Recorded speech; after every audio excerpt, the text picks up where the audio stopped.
I am talking about those small, quiet moments that somehow hit harder than any big fight or breakup. It could be something you overheard, a subtle change in how they looked at you, or a single word that changed the whole dynamic. Story 1. After 8 years of always going with what she liked, I decided to ask if we could get some pho one night. She said no. She wanted Mexican. I said, "Can we do this for me?" I really wanted pho. She said, "What's wrong with you?" About 2 months before that, there was a shooting on my street. A man was killed a few houses down from me. Police cordoned off everything so I couldn't get home. I was just coming back from her place. I asked if I could spend the night with her, and she said no. She had to get up early. I said police are everywhere and I can't go home. She said sorry. I told her it wasn't safe for me. She stayed silent. I said whatever and hung up and parked several blocks away.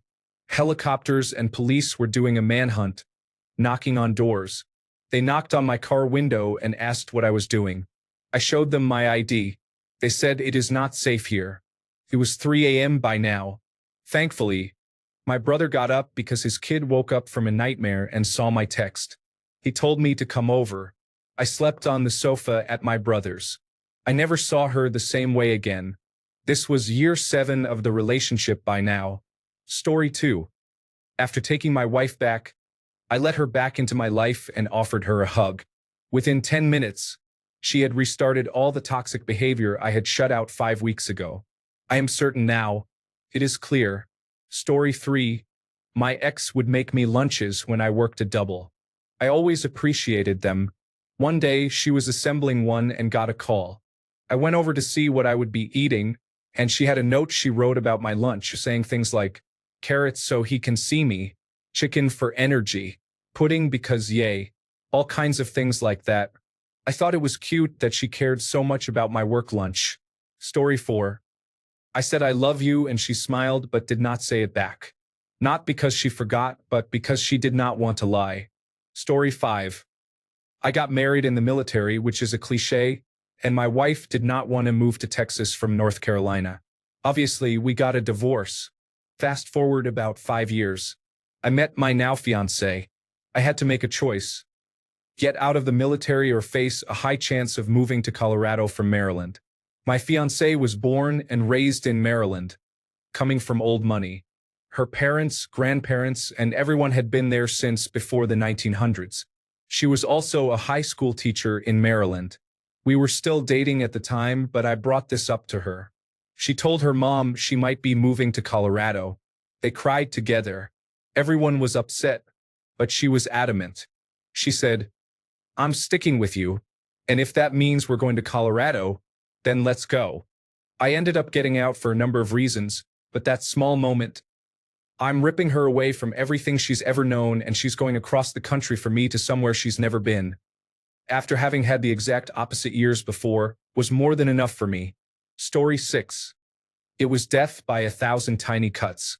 The biggest cut was when I got sick, and her first worry was, "What about my boss? He will struggle to find a replacement while you are sick." She argued this with me to force me to work. If that is your priority, then I am done. Story 7. The first time she dismissed my overthinking instead of acknowledging it and assuring me, it became clear that she would dismiss all my concerns and comments about her or our relationship. She never acknowledged how she made me feel or the difficulties she caused me. The first time I said I didn't want to eat a particular food item due to taste, she argued endlessly, saying that because I was eating with her family, I needed to keep up appearances. This was the first of many times she used, "but it is her family," as a reason to dismiss me. I then realized I ranked below her parents, niece, and even cousins in the family hierarchy. Story 8. I have many tiny moments. Every time she looks into my eyes, they sparkle. Her eyes literally light up and smile in the most beautiful way. They light up like the first sunrise, and in those moments, it feels like the whole world is smiling through her. I love her so much that we are getting married in 4 days. Story 9. Valentine's Day. I made a walkway of roses with a bear, balloon, and more. Without even hesitating to say thanks or acknowledge the gesture, her first words were complaining about having to vacuum. Same girl, same year, St. Patrick's Day, 1 month later. My friend comes by with beers, hands full trying to knock. I hear a crash and a scream, look out the door, and see a broken bottle and a sliced hand. She says, "I don't want him bleeding on our steps." This was outside in the apartment hallway. You have never seen someone become homeless as fast as her. Story 10. She took 4 hours to shower and put on pajamas to come to my place, take shots, and enjoy each other's company before going to sleep. I had work at 4:30 a.m. the next morning, and I had just finished a 10-hour shift that day, so she knew I couldn't stay up all night. It took her from 7:20 p.m. to 11 p.m. to get ready, and she got so mad at me for falling asleep that she ended up blocking me on social media and ignoring my texts. Keep in mind, I waited 4 days for her to finally come over, as well as the 4-hour wait time, but she couldn't wait 30 minutes for me to respond to her text. I had done a lot for her because I truly liked her. I bought her clothes, a nice hoodie, and a patch of her recently deceased pet that I was going to get sewn onto the hoodie to make it special, flowers, and other things to express my interest in her. Like an overwhelming majority of men, I just wanted to feel appreciated in return. Now I have to send all these clothes back. I'm keeping the hoodie because it is very cool. Story 11. My son had an accident where he broke his neck. I had 2 close friends drop everything to help, raise money, and just be there for us every day. About 12 months later, we had a party at our house, and those same 2 friends asked if it would be okay if they stayed at our house since they lived over an hour away and we would be drinking. I obviously said yes. My then wife replied, "Seriously, why can't they stay at a hotel?" That was the end for me and the final straw in my marriage. Story 12. The fact that I am away with family and he knows how much my dog loves him, so he still took her on a walk without even asking me, communicating only with my sister and mom. I think that is adorable, or how he just sent a postcard and it has not even been 2 weeks. Story 13. First date. She refused to let me pay for the second round of drinks. It was going to be 50-50 or nothing at all. Story 14. A couple of things. Tiny moments for me. When I just started dating my wife, maybe 2 or 3 weeks into our relationship, she noticed that every time I ate at her place, my nose would run because that's just my active nose. It was a little embarrassing for me because grabbing a tissue in the middle of dinner is not very attractive. Since she lived by herself, she didn't really have boxes of tissues everywhere like I did at my place, and I never mentioned it to her. The 3rd or 4th week I came over to her house, there were discrete boxes of tissues in different rooms. I had never seen that before. Another tiny moment is when someone treated me unkindly at work. She told me how she wanted to stand up to anyone who messed with me, even though I was the one being bothered. She is the kindest, sweetest, most caring, loving person I've ever met, and I'm thankful she's in my life. We have been married for 8 years now, and those have been the best 8 years of my life. Story 15. Not really subtle, but getting what they want doesn't really count for whatever reason, so they get upset with me. Like getting overly drunk at a bar, but it doesn't count because other people bought the shots. Or me doing what I was asked to do, but it doesn't count because I was asked to do it. This was within 2 months of being in a new relationship. It really made me feel like nothing I did mattered and made my life much more depressing during that time. Story 16. The moment she told me she was just reconciling a friendship, but at the same time didn't want to tell that guy about our relationship because it wasn't necessary since she wasn't flaunting relationships after she broke up with her ex. I knew enough. I saw their interactions as her monkey branching to him. Eventually, she broke up with me because I was asking questions about their contact. They got together 2 days later. As for flaunting, I was hidden during the relationship because, in her words, after her ex, she didn't feel like making relationships public. She made him public as if I never happened. Story 17. During shared activities like watching television, walking, or dining, I catch her looking at me with a warm smile. She does this often, and I am one lucky man. Story 18. When she only ever talked to me a lot if it was to talk about money, everything else was very surface level, not even trying to get to know me better. I guess she was hoping I would be her automated teller machine. So I told her this is not working out. I do not mind helping my girlfriend, but I am a partner, not a paycheck. Story 19. When she hated being around me and made every excuse not to be, I realized a few months earlier when she did not invite me to her parents' birthday dinners. Story 20. Two moments really crystallized this for me. Both were good experiences with my wife. 1. We were pre-gaming for a party and I had a Santa hat on. When the Uber arrived, I took it off and my wife asked, "Why?" I told her that everyone I had dated would have been embarrassed by me going out like that. She took it from my hand, put it back on my head, and told me I looked cute. This was the first sign that she really loved me for who I am. During the pandemic, she was in medical residency. They had a wellness seminar and asked her who she heard in her head when she was feeling stressed out. She said she heard my voice. When she told me that, it hit me hard. All the hard work I had invested in supporting her had made a difference. She acknowledged it and has never taken it for granted. I found a great one. Story 21.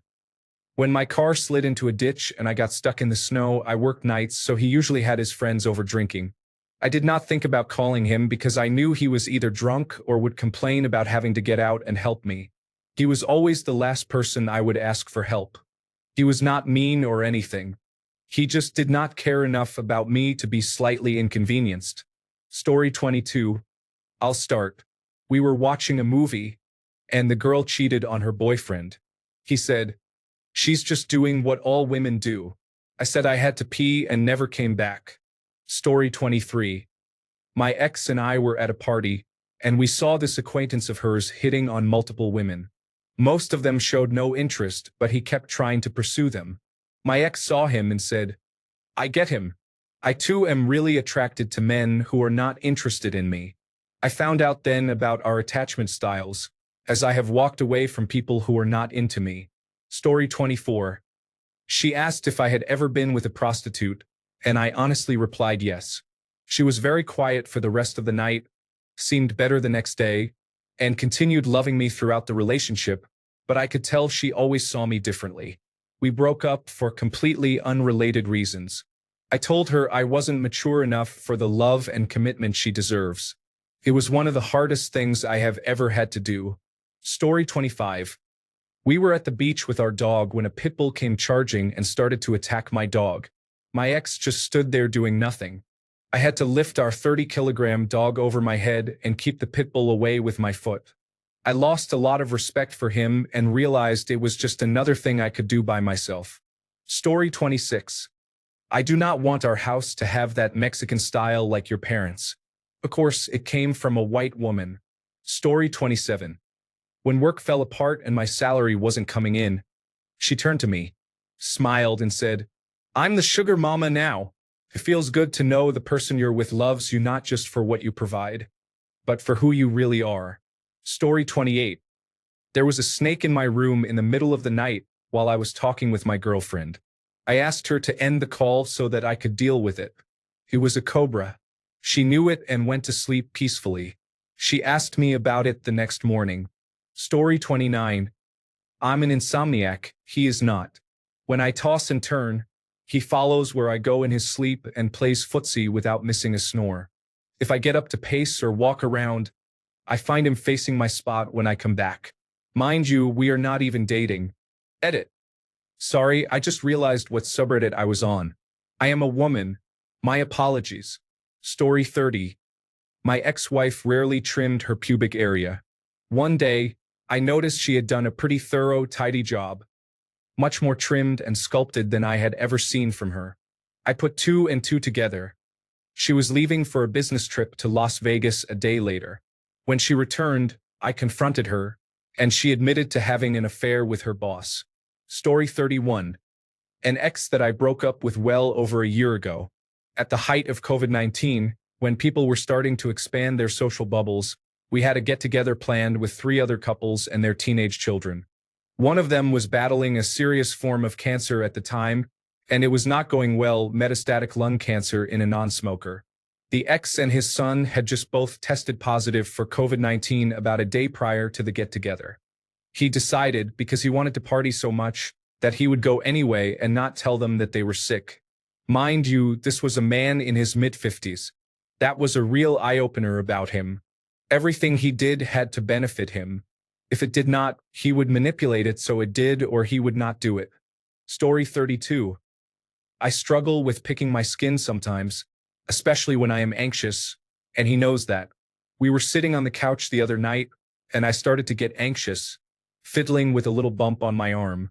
Without saying anything, he looped his fingers through mine and held my hand so I could not do it, and gave me a kiss on the forehead. Story 33. Women who have told me that they do not have a good relationship with their father often have legitimate reasons. However, based on past experiences, these situations have frequently involved excessive drama and a lack of self-accountability. I have previously sympathized with such comments, but every relationship involving daddy issues has resulted in difficulties. This is a red flag for me moving forward. Story 34. When I was at work and tried to call her, she rejected the call. Later, she told me she was on the way to the beach with friends and did not want the other people to hear who she was talking to. I always wondered about the friends after that point and could never trust her. Story 35. I spent a lot of time making us really fancy cocktails. I was a new bartender at the time and wanted practice. I asked him to hold up a sheet for a nicer background for a picture. He couldn't stop talking afterwards about how great it was that he held the sheet up because it made such a difference. He said, "I did it so well," but did not say thank you to me. I broke up with him shortly after. It was the last in a long line of similar instances. Story 36. I had been dating a woman for about 3 months, and movers were arriving in the morning to help me relocate for a new job. I had invited her over for pool, dinner, and drinks. She decided to stay at lunch with a friend for an extra 2 hours, so she was 90 minutes late before finally arriving. In the morning, when the movers arrived, she asked if we could try long distance. Story 37. We had a discussion about me not being ready to get married. I told her I still saw the relationship getting more serious. I had put her down as a beneficiary on my life insurance and retirement accounts. Her reply was, "What good does that do me while you are alive?" Story 38. When she lied to her good friend about how much money she made doing a job for my side business, she kept 70% of the cut for herself even though she was not entitled to it and he worked equally as hard and in the rain because she wanted the money. The mask slipped that day.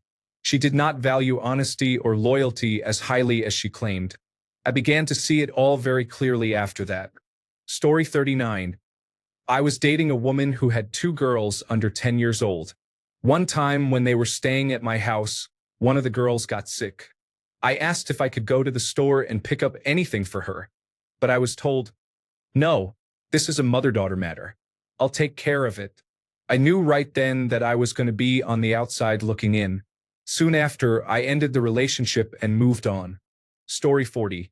When my now ex-wife said, "You are nothing but a paycheck," I guess that was the thanks I got for working hard, working overtime, and maintaining 2 rental houses so she could stay home and raise our 2 boys. Story 41. I saw an ex-girlfriend be cruel to a child who was just minding his own business. He was not causing any trouble, making a lot of noise before her cruelty, or doing anything even remotely troublesome. I broke up with her immediately. Story 42. We were having a conversation late at night about my college classmates. I was telling him that a girl who never really talks to me and minds her own business is in my group project. I sent him a photo of our group we took. Out of nowhere, he said she is so unattractive that nobody would keep her as a house helper or have sex with her even if she covered her face. That was very chilling to hear. He immediately apologized, saying that was mean. For context, I am skinny, of good height, and fair-skinned, the type most men in my region prefer. I realized that maybe he was with me because of the way I looked, like a trophy girlfriend.